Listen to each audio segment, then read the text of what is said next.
we present Normandy and Toledo, Tribute to Heroes. The 82nd anniversary of the D-Day invasion, Saturday, June 6, is time for reflection.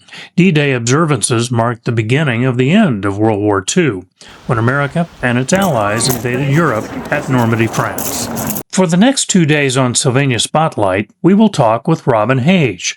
She is a longtime Toledo public school teacher, active in honoring our veterans. She has been to Normandy repeatedly and is returning this year.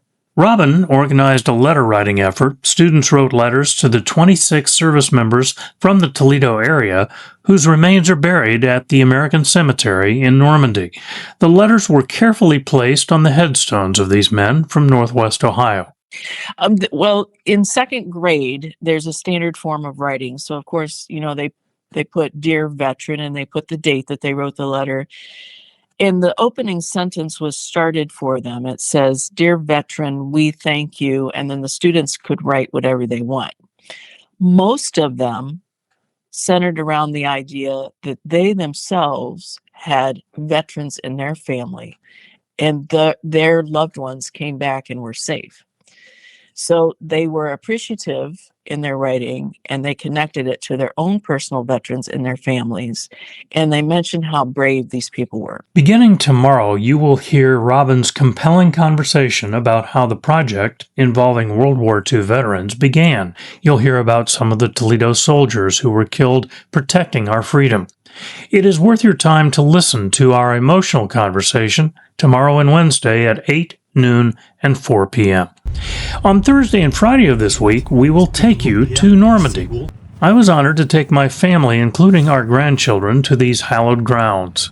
While there, I interviewed the superintendent of the cemetery, American Bob Adams, not far from the shoreline and Omaha Beach, where the invasion was launched. And that is the unique situation we have here, that this isn't just a cemetery where Americans who fell are laid to rest. It's also immediately next to the beaches of Normandy where that Battle of D-Day occurred. As we walk through where these service members have their final resting place, it is certainly a respectful location.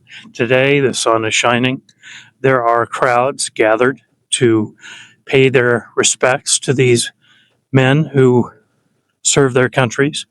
And of course, this is the American cemetery, but there were many other countries, France, Canada, Australia, of course, Great Britain, who also had service members, and there were others.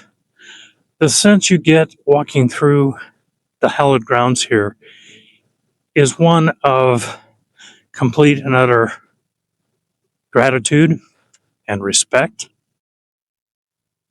And it's an emotional time. It is one that calls upon your sense of patriotism.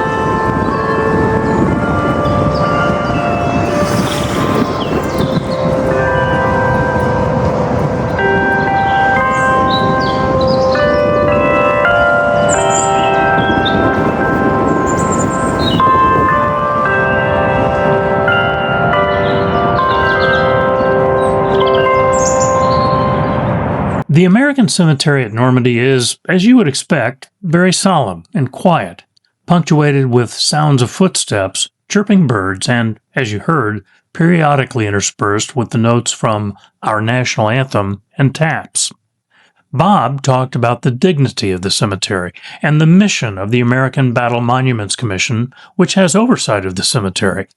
We discussed the Wall of the Missing, which honors soldiers whose remains were never found. It is a moving conversation that will be featured here on WSYL Thursday and Friday. Nearly 10,000 Americans are buried at the cemetery, including 4 women. If you wondered who decides where the service member's final resting place would be, the answer is simple. Family members were given the option of bringing their loved ones home for burial or having them interred at France. 60% chose France. WSYL is honored to present Normandy and Toledo Tribute to Heroes all this week. It is especially poignant as America celebrates our 250th birthday. Companion stories will be published in the June M Living magazine. Photos posted from the cemetery and from Robin Hage on the WSYL Facebook page will appear this week, and the interviews will be available later on the WSYL YouTube channel. I invite you to join us for this special presentation each day this week at 8, noon, and 4, as we honor and share our gratitude to these heroes from World War II. For now, I am Brian Trauring. Thank you for listening to Sylvania Spotlight on WSYLradio.com.